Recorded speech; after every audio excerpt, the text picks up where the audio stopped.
Sahabat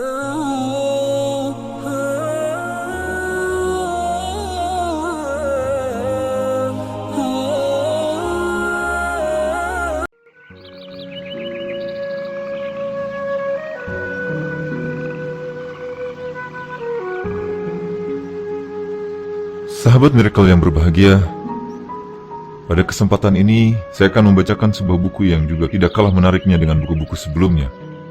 Buku ini berjudul Kisah-Kisah Kematian Penggugah Iman, ditulis oleh Sulaiman Abdurrahim dan diterbitkan oleh Syamil Book pada tahun 2012. Selamat menyimak.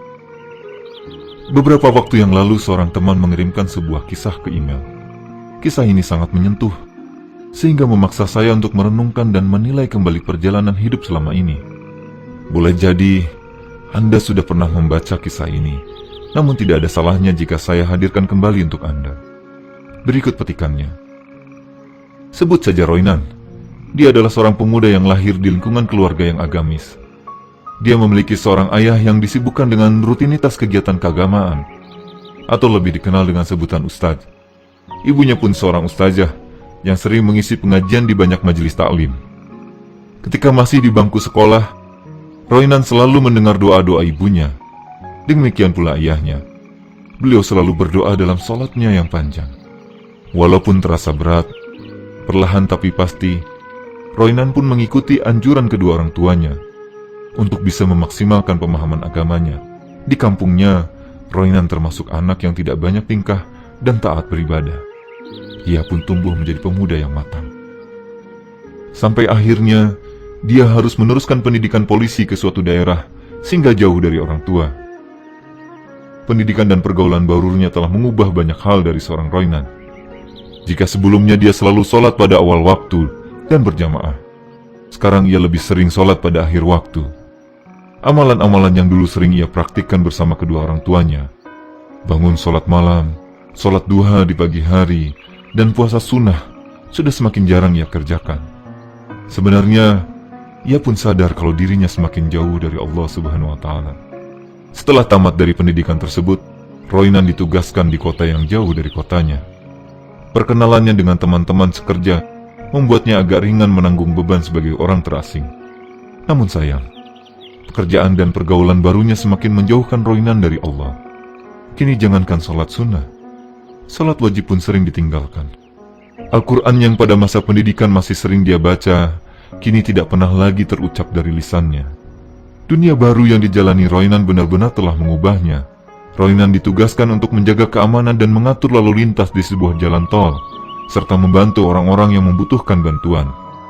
Pekerjaan ini terbilang menyenangkan bagi Roinan. Itulah sebabnya ia berusaha melaksanakan tugasnya dengan dedikasi tinggi. Namun di tengah kesibukannya itu, ia merasakan kalau hidupnya menjadi kering kerontang. Tidak punya pondasi, bagai selalu diombang-ambingkan ombak. Di sela-sela malam, ia seringkali merenung dan melamun sendirian. Ia merasa sebatang kara. Setiap hari ia hanya menyaksikan mobil yang berlalu lalang, kecelakaan lalu lintas, orang-orang yang mengadu kecopetan, atau bentuk-bentuk penganiayaan lain. Ia merasakan kejenuhan yang tidak terhingga dengan rutinitas yang ia lakukan. Suatu hari terjadilah peristiwa mengerikan yang hingga kini tidak pernah ia lupakan. Ketika itu, ia dan seorang rekannya sedang bertugas di sebuah pos jalan. Mereka tengah asik mengobrol. Tiba-tiba mereka dikagetkan oleh suara benturan yang amat keras. Mereka mengedarkan pandangan. Terlihat oleh mereka sebuah mobil bertabrakan dengan mobil lain yang meluncur dari arah yang berlawanan. Keduanya segera berlari menuju tempat kejadian untuk menolong korban. Kejadian itu sangatlah tragis. Dua awak salah satu mobil dalam kondisi kritis. Dengan susah payah, kedua korban tersebut berhasil dikeluarkan dari mobil untuk kemudian dibaringkan di pinggir jalan. Roinan dan rekannya cepat-cepat menuju mobil yang satunya lagi. Ternyata, pengemudinya telah tewas dengan sangat mengerikan.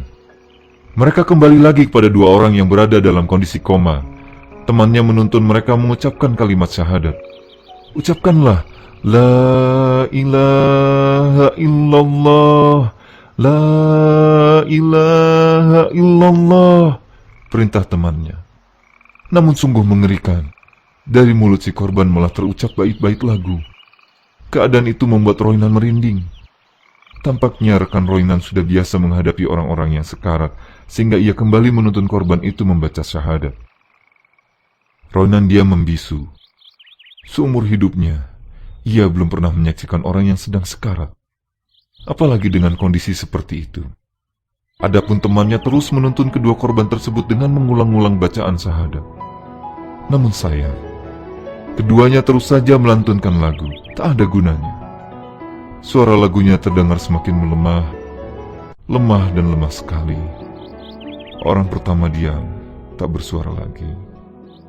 Disusul orang kedua, tak ada gerak. Keduanya meninggal dunia. Sampai akhirnya, mereka segera membawa jenazah ke dalam mobil. Temannya menunduk. Ia tak berbicara sepatah pun. Selama di perjalanan, yang ada hanyalah kebisuan, hening dan sepi. Kesunyian pecah ketika rekannya itu angkat bicara. Ia berbicara tentang hakikat kematian dan su'ul khatimah atau kesudahan yang buruk. Manusia akan mengakhiri hidupnya dengan baik atau buruk. Kesudahan hidup itu biasanya pertanda dari apa yang dilakukannya selama di dunia, ujarnya. Perjalanan ke rumah sakit terasa singkat oleh pembicaraan mereka tentang kematian. Pembicaraan itu makin sempurna gambarannya karena mereka sedang membawa mayat. Tiba-tiba Roinan menjadi takut mati. Peristiwa ini benar-benar memberi pelajaran berharga baginya. Hari itu, ia pun dapat melaksanakan sholat dengan khusyuk. Selang 6 bulan kemudian, sebuah kejadian menakjubkan kembali terjadi di depan mata Roinan. Ada seorang lelaki mengendari mobilnya dengan pelan. Tiba-tiba mobilnya mogok di sebuah terowongan menuju kota. Lelaki ini pun turun dari mobilnya untuk mengganti ban yang kempes. Ketika ia berdiri di belakang mobil untuk menurunkan ban serep, tiba-tiba sebuah mobil dengan kecepatan tinggi menabraknya dari arah belakang. Lelaki ini pun langsung tersungkur seketika. Roinan dengan seorang kawannya yang lain cepat-cepat menuju tempat kejadian. Mereka berusaha membawa korban ke rumah sakit dengan mobil agar bisa langsung dapat penanganan. Korban tersebut masihlah sangat muda belia. Wajahnya sangat bersih. Ketika mengangkatnya ke mobil, keduanya merasa panik sehingga tidak sempat memperhatikan kalau pemuda itu menggumamkan sesuatu.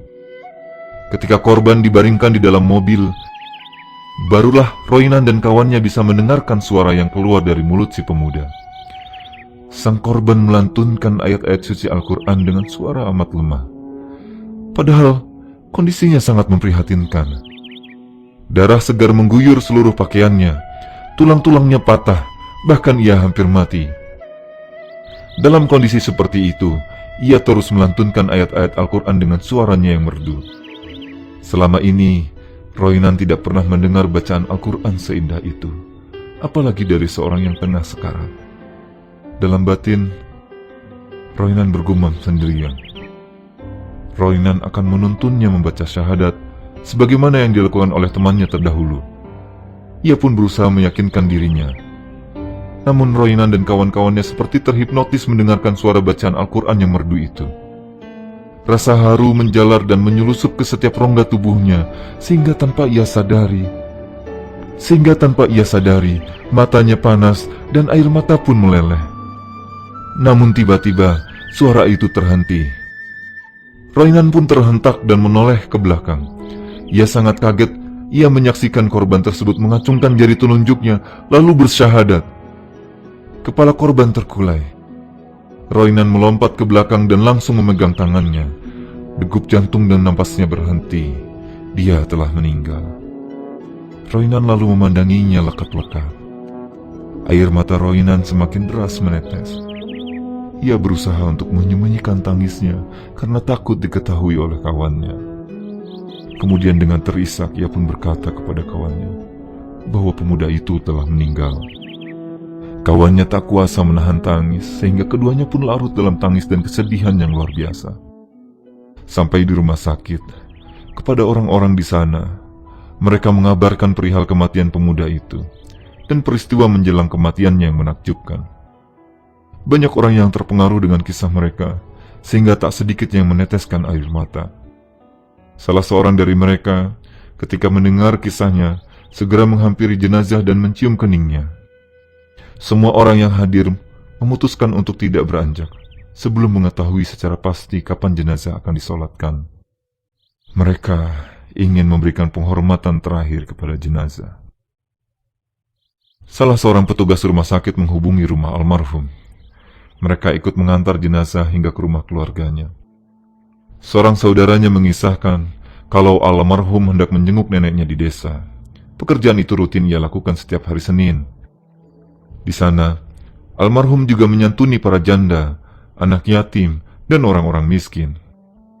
Memang, ketika diperiksa, mobil anak muda tersebut dipenuhi dengan beras, gula, buah-buahan, dan barang-barang kebutuhan pokok lainnya. Di dalam mobilnya juga terdapat buku-buku agama dan kaset-kaset pengajian. Semua itu untuk dibagi-bagikan kepada orang-orang yang dia santuni. Bahkan, ia pun membawa permen untuk dibagikan kepada anak-anak kecil. Mendengar cerita itu, Roinan serasa disambar petir. Ia kembali teringat pesan-pesan yang sering dilantunkan oleh kedua orang tuanya saat ia kecil. Ayahnya tidak bosan-bosan memberikan pemahaman kepadanya agar nanti saat dewasa, ia bisa senantiasa berbuat baik kepada sesama manusia, menjaga tali persaudaraan dengan keluarga, menyayangi fakir dan miskin, menyayangi yatim piatu, dan kebaikan-kebaikan lainnya.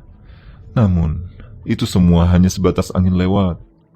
Setelah dewasa dan bekerja, ia lupa semua wejangan tersebut. Peristiwa itu telah membawa hidayah bagi Roinan. Dia bertekad untuk kembali menjalankan segala nasihat yang dulu pernah disampaikan kedua orang tuanya ketika ia kecil. Kebiasaan-kebiasaan baik yang selama ini ia tinggalkan pun kembali ia amalkan kembali. Tidak hanya ibadah-ibadah wajib, ia pun berusaha untuk mengerjakan ibadah-ibadah sunnah dan berbagi dengan sesama.